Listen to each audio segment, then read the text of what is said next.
It was a really important natural progression for Mazars to be part of the Economist Intelligence Unit survey. In 2012, we won the Audit Innovation Award from the International Accounting Bulletin for our audit program that we devised. We were the first professional services firm to devise this assurance program, and the judging panel of the International Accounting Bulletin were so inspired by it that they said that there were really no other competitors to give us that award. And so from that we managed to progress into a service line, and last year we trained 25 of our partners. We had 3 days of training in Berlin. So now Mazars is able to provide a global human rights service line to assist companies in their respect for human rights.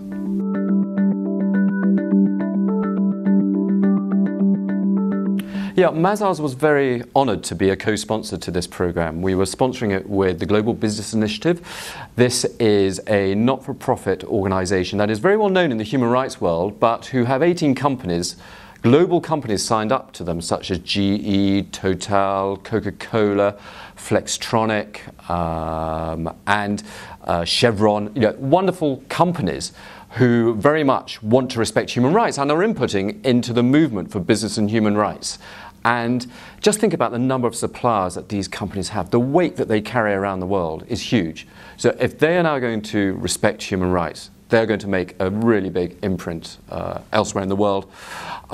There was also DLA Piper, the international solicitors, firm of lawyers, together with other large companies such as Telenor, the telecoms company from Norway, and governments as well, were also the co-sponsors. So actually a really good mix of stakeholder sponsors in this program.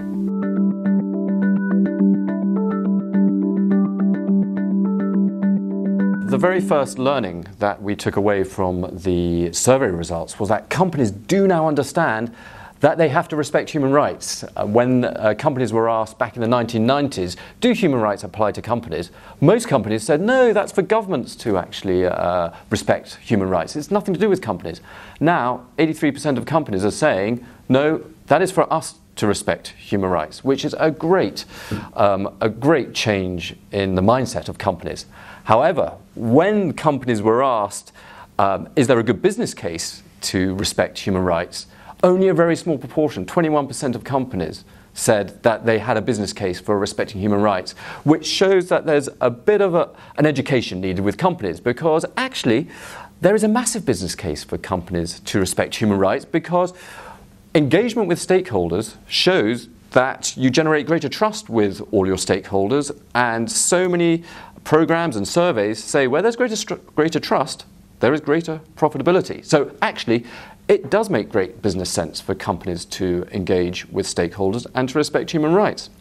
And the third key learning was that companies are finding it difficult to implement their respect for human rights. They're saying they need more knowledge, they need more training. And that is where there is potential for many professional services firms or many education or academia units to actually help these companies in their understanding of what human rights and what respect for human rights means to them.